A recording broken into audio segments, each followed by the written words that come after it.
Welcome to Monuments. I'm Rashid Best. Thanks for joining us. In our last program, we took a step back in time to the 2009 archaeological excavation in the Synagogue Historic District, where many important artifacts were unearthed, including the mikveh bathhouse. This district stands as a monument to multiculturalism in Barbados. Here you will find the Nidhe Israel Synagogue, the old fire station, the cemetery, a museum, a social hall, an artisan's workshop, an art gallery, and an emancipation monument. Interestingly enough, the renovations and exhibition of these structures are the direct results of the work of the Synagogue Redevelopment project, conceptualized by preservationist Sir Paul Altman. In 2017, Sir Paul addressed a ceremony to celebrate the completion of this project, and began his address by detailing the history of this sacred site. In 1983, when the government of Barbados was about to start construction of the new Supreme Court, Codd's House was demolished. Codd's House had been an old, unassuming building. What had not been recognized was that Codd's House was where the Emancipation Bill had been signed.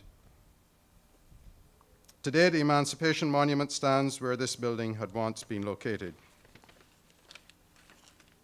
This magnificent synagogue, the oldest synagogue in the Western Hemisphere, was next on the list for demolition. It had been sold in 1925, 6 years before my grandfather, Moses Altman, the first member of the current Barbados Jewish community, arrived in Barbados in 1931. The building stood in ruin, and after the decline in sugar following several devastating hurricanes, many of the Barbados Jewish community left to settle in the United States. There they played a major role in founding the first synagogue in America, and that was in Newport in Rhode Island, along with others in Charleston and Philadelphia. Many of those who remained in Barbados married into the Christian community. The most notable name as relates to this assimilation was that of the Barrow family. The late Prime Minister, the Right Honorable Errol Barrow, boasted of his Jewish roots. In fact, in the adjacent cemetery are graves with the Hebrew name Baruch and its anglicized name Barrow, right next to it. Indeed, there are many other examples of this. The Binos, the Messiahs, Bueno was Bino, Messiah, the Daniels, and we have Mr. Nick Parvicino, whose mother was a Daniel with us here this afternoon. Then we have the Aboab. We have a young lady here who is at the university working, and she's here as a descendant of the Aboabs. The Acostas, the Mendozas, the Biezas, the Brandons, with descendants of these people represented here tonight. Not to mention places, names of places like Mount Zion, Brandon's, Jerusalem Plantation, Jew Street right here, or that was Swan Street. As the community dwindled, the last practicing member sold the synagogue building in 1925, and it was used for several purposes over the following decades before it fell into disrepair. In the 1980s, when government determined that more space was needed to accommodate the Supreme Court, they acquired the synagogue and also requested that some old graves be relocated. That put a fire in my father Henry Altman's eyes. In his words, "Not only will I oppose the moving of the sacred graves, I will also oppose the destruction of the old synagogue." Enter Eustace Shilston. My family and I were aware of Eustace Shilston's work. Mr. Shilston, a solicitor in the legal practice of Yarwood and Boyce, which is located just across the road from the synagogue, had maintained a special interest in archaeology and history. He spent most of his spare time painstakingly translating all of the gravestones and engravings within the cemetery, working with Malcolm Stern, the then president of the New York-based American Jewish Historical Society. He published his book, Monumental Inscriptions in the Burial Ground of the Jewish Synagogue at Bridgetown, Barbados, through Macmillan Press. His findings were fascinating. Languages included Portuguese, Ladino, Hebrew, and English. In addition to the translations, he also kept records of the 1654 synagogue, including photographs taken in 1925. Mr. Shilston's work would later be honored by the Barbados Museum, who named their records library after him. My wife, Rochelle, and I used the records of Eustace Shilston to look for clues into the history of the previous Jewish community. Our research produced some of the most wonderful findings, but time was running out. Government had compulsorily acquired the synagogue, and men were assembling around it to start demolition. I hastily sought a meeting with the then Prime Minister, the Right Honourable Tom Adams, and presented the research to him. His letter of January the 12th, 1984 says it all, and I'll read his letter. Dear Mr. Altman, January 12th, 1984. Thank you very much for the photographs of the old synagogue. I was very surprised to see them in color, and I would be glad if you could let me know when and by whom they were taken. I have already given instruction that the synagogue should not be demolished, and I am even inclined to replace the old staircase with wrought iron railings that once existed, as long as we can be sure that there will be some body which could assist the government in maintaining a restored building as a tourist attraction. He didn't know we were going to use it as well. I will ask the Ministries of Housing and of Legal Affairs to keep you informed on progress made in this project. Yours sincerely, J.M.G. Adams, Prime Minister. I kept my promise to Prime Minister Adams. I found the money to make the synagogue restored and maintained as a tourist attraction, and of course it's used. I made contact with the Canadian American Jewish Congresses. I attended the Commonwealth Jewish Council meetings in London and Ottawa, and the World Jewish Congress in Jerusalem with our then Minister of Tourism, Mr. Aaron Truss. We both spoke at this significant conference, and the minister presented special books with a short history of the Jewish presence in Barbados, printed specifically by government for this occasion. By the end of our journey, the world certainly knew that we were working on the restoration of the oldest synagogue in the Western world, older than any other synagogue in North America and older than any other synagogue in the United Kingdom, and many people were willing to assist with our cause. By 1987, some 30 years ago, the synagogue had been restored. That year, we celebrated as the Commonwealth Jewish Council held their biannual conference in Barbados, with over 200 delegates from as far away as India, Australia, Canada, the United States, and of course Israel attending. It was a magnificent occasion as our restored synagogue was reconsecrated. And today we have a visitor who flew in from Israel for the occasion. The last such celebration had been held in 1833, when the synagogue had been reconsecrated after being mostly destroyed by the hurricane of 1831. Although today's occasion is not intended to celebrate the synagogue itself, but marks the completion of the synagogue block project, it still has a bearing on the historical synagogue which sits at its center. And in my opinion, today's event is certainly as magnificent and significant as the events of 1833 and 1987. Indeed, there is a history within this compound which must be cherished. Those who first set foot on these premises were those, as Justin said before, who first settled in this island. There were the Moranos, the Jews who fled Spain and Portugal during the Inquisition and made their way to friendly shores such as those of Recife, then a Dutch colony in northern Brazil, only to depart once again when the Portuguese forced the Dutch out of Recife towards the middle of the 17th century.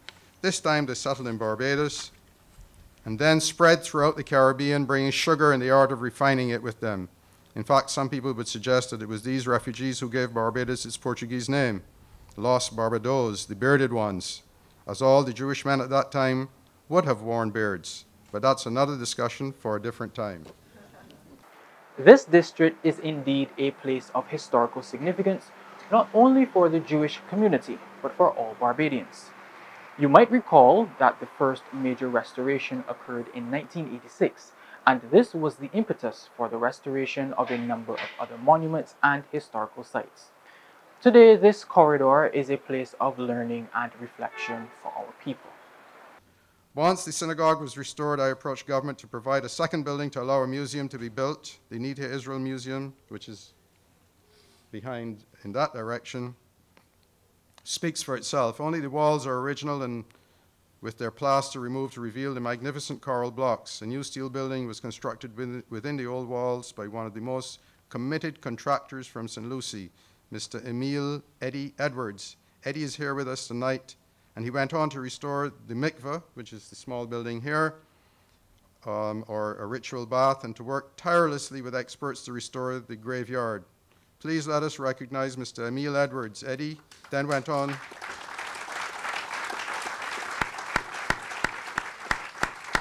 Eddie, where are you? That's Mr. Eddie Edwards.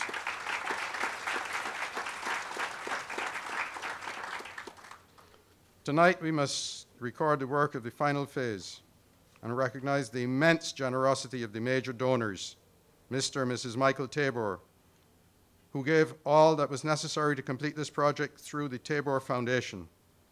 They were generous to this entire project and by extension to Barbados.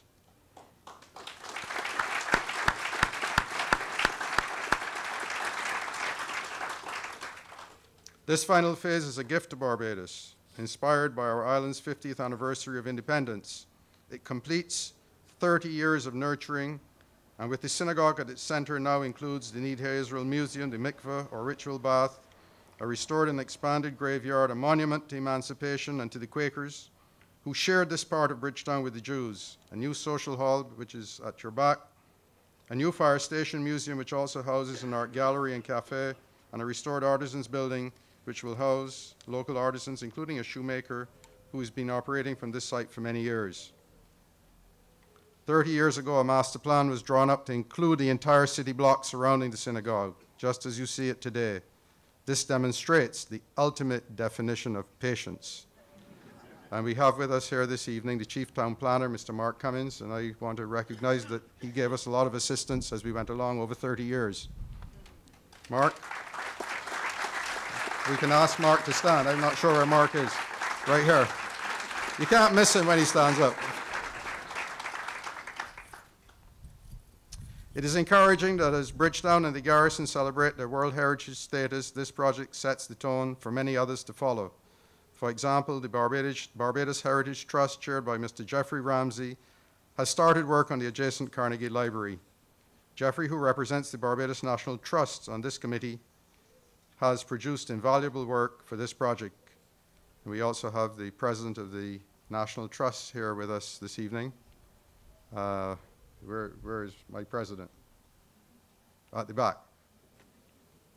Also represented is the Barbados Jewish community. Their representative, Mr. Justin Oran, who introduced this evening's ceremony, has brought a passion and enthusiasm to the committee. And as a member of the Barbados Jewish community, I can attest to the pride that the entire Jewish community has in our great achievement. I must recognize the tremendous assistance of the Barbados National Trust, which I already did.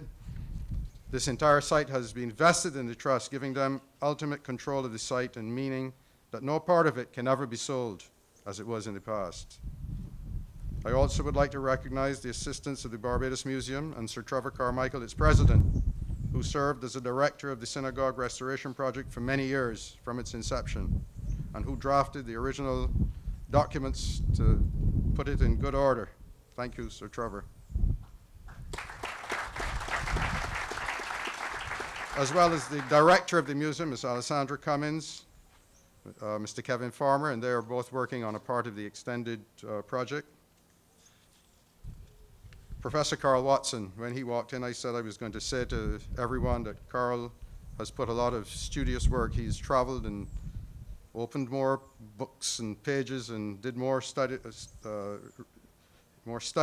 carried out more studies on this project than I believe anyone. And Carl,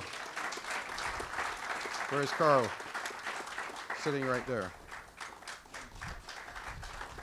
The University of Florida, who sent a graduate student, Jim Steggy, here in 1985 when restoration of the synagogue started, and who assisted Mr. Andy Voss of Tomlin Voss Associates. I believe that Mr. Andy Voss, although I don't see him, should be recognized because without him, the master plan would not have been devised, and he did this work as a personal contribution.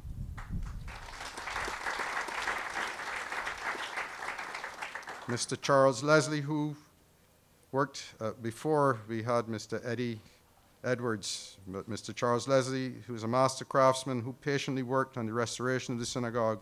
He also restored Wildy House, Morgan Lewis Mill, Tyrrell Cott, and other properties.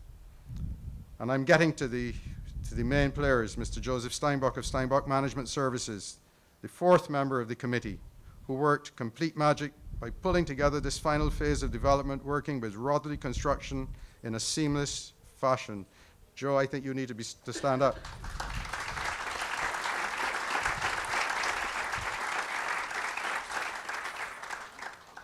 And to many donors, too many to to name whose names appear on the donor boards in the Synagogue and Nidhe Israel Museum. And of course, I cannot fail to mention and recognize the generosity of the government of Barbados, who have been most generous. Through their generosity, we've all won. This project must be used as a model as we move forward to make Bridgetown and Barbados a shining example under our UNESCO World Heritage designation. I ask you to imagine if these old buildings had been lost. Now you know the value of old buildings. Let us guard our treasures.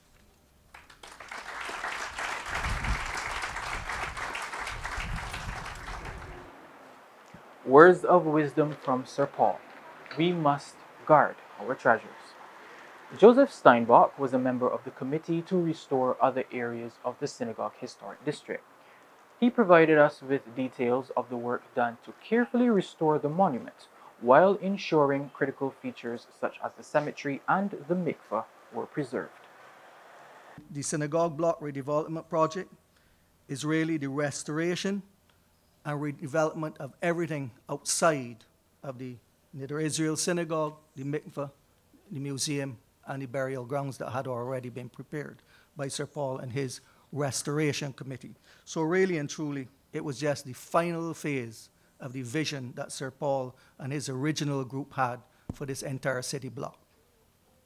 As with anything that Mr. Taber is involved in, it's imperative that it be professionally done. And in this regard, I was asked if my company, Steinbach Management Services, would undertake the role of project managers. And in turn, would I appoint a team of professionals to deliver and execute the project. There was no big, long discussion. There was a call one evening if I could meet them at 6 o'clock at their house. They said they'd met with Sir Paul, and they were prepared to do the project, and this is what they wanted. And that's how we all started. The project commenced on December 7, 2015, with the removal of a massive tree that was growing inside the walls of the artisan's workshop, which is now restored at the back. And to get the tree out without knocking down another building in the block and without knocking down what was left there was really a challenge. But we got it done, and that was the start of the project. And from there, it just went from one challenge to the next. But we took our time, and we got them done. The next step was to demolish the building at the corner of James and Lucas Street, known as the Old Telephone Exchange, and more recently, the Republic Bank. This had its own challenges, as it was a 3-story building abutting our neighbor, Yearwood and Boyce. And I think you've heard Sir Paul call their names already, and they were still our neighbors. And towards the back, some of the merchants on Swan Street, their buildings backed onto us. And they were much lower than us, and we had to try and take this building out without doing any damage. And I have to say that C.O. Williams Construction removed the building along with any debris that was not needed without any damage and minimal inconvenience. And we have the people from some of the partners from the Yearwood and Boyce here, and they can attest to the fact that at no point did they have to close their offices or anything while we took the buildings down. And so that was second challenge that we faced when we were here. And the next thing was that we wanted to restore buildings, so we needed material that would match the buildings that we were trying to restore. So we then salvaged quite a bit of the material from the building that was torn down. We salvaged many of the big timbers, which you will see that we've reconstructed the roof of the old fire station out of all salvaged timbers. We also salvaged a lot of the wooden floors, which you will see in the artisan's workshop, are the existing wooden floors from that building. We also saved all the rubble from the rubble walls, and you'll see many rubble walls around. That was all done with old rubble and not new rubble. And then coral stone blocks where we could salvage. There weren't enough, but we got as many as we could, and many other people around the island, when they saw what we were doing, called and volunteered that they had blocks that we could get. So we did some salvage there, and I'm sure that the conservationists among us would be happy to see that we were doing some recycling. We also we went through that one already. When the work commenced on the artisan's workshop, while digging the foundation, we unearthed a number of headstones, which meant that the design all of a sudden had to stop and change. So it's under the building were headstones. Nobody realized that there was a cemetery under the building. And for sure, we were not going to disturb the area. So we had to go back to the drawing board and figure out what to do. So when you look back or you have your tour after, you will see that there's a section of the building that has no roof and no back perimeter wall, and its headstones are exposed on the inside. Many of you have been aware that the father of independence, Right Honorable Walton Barrow, had always said that his ancestors were Jewish and there were heads, and I think Sir Paul has explained that already. But there are 3 of the headstones that were unearthed that bear the name Barrow. And I'm sure in time somebody would do the research to see whether these connected to the Right Honorable Errol Walton Barrow. So that is a challenge now for the National Trust to take on and see if they can figure out. When we were excavating for this building at the back here, the social hall, we found one only Quaker grave, and it was unearthed, and that grave has been preserved in its exact location here on the corner of the building behind you, and you will see it there. The remainder of the buildings that had to be restored within the project were the old fire station, which was converted into a museum, and where today you will see a wonderful display of exhibits, and that is a temporary display, but it's still fantastic to look at. And within the next 9 to 12 months, again funded by the Tabor Foundation, we will have the permanent exhibit in the museum. We also have the Weights and Measures building, which was restored and converted into an art gallery. And today, for the opening, and should be here for another few weeks, we have an exhibit of photographs entitled Jewish Treasures. And you should take the time to, today you'll just get a brief look, but to come back and really look at them, they're very well presented and worth looking at. We're also fortunate to have created a cafe in the same area, without at all affecting the architectural integrity of the buildings. And many of you, when you go there, will probably think that the cafe was always there. But it is actually new, and it was designed by Jeff, and then you can see how well it's blended in. There are 2 other new elements that were developed as part of the project, and that's the construction of the social hall, which we have here at the back, and that has enabled us to host weddings and bar mitzvahs, as the synagogue before had no facilities to do such a thing. These events, which are contributing to our revenue, also allow us to develop some cultural and heritage tourism. We have hosted 3 bar mitzvahs for overseas guests since we've completed in 2016 already, and we haven't started advertising or anything yet. It's just word has got out and people have requested to use them. So we're trying our best, and we hope that we can help improve the cultural tourism and the tourism in general in the island. The other important new structure is the Cods House Monument, or Cods House Memorial, which was constructed to highlight the fact that its close proximity to where now stands was once Cods House itself, and as Sir Paul explained, it was one of the first houses of Parliament in Barbados. Cods House was also where the Emancipation Bill was proclaimed, and where the Right Excellent Samuel Jackman Prescott, the first person of color to be elected to the House of Assembly in Barbados, entered Parliament on that spot in 1843. The redevelopment also allowed for the extension of the cemetery, which created and then we created the wonderful car park, which we believe is over the Quaker burial ground in some areas. And we have not disturbed it in any way, but we've converted the car park to what we consider to be a park for cars, because now we have lovely landscaping, lots of trees, and we hope that they will all grow in and make the place a much softer area. And for that, we really need to thank Russell Corey and Rodney Yard of Nature Care for the hard work that they did in getting it done. And I'm sad to say, in the replacement of the plants that disappear every other night, but hopefully that will stop. Don't laugh, it's a serious problem. I'm sure that as the project is called the Synagogue Redevelopment Project, many people may feel that it's all about Jewish history in Barbados. But I hope everyone is now aware that this city block contains so much history about all of us as Barbadians, and not just the Jewish heritage. And I hope that Barbadians will take the opportunity to visit the buildings within the block and enjoy the rich history which it contains. Well said indeed. The Synagogue Historic District here in our capital city provides visitors with an opportunity to learn of our history and our heritage. May we take hold of these many opportunities to learn of our past as presented by our monuments. I'm Rashid Best. This has been Monuments. Thanks for your time.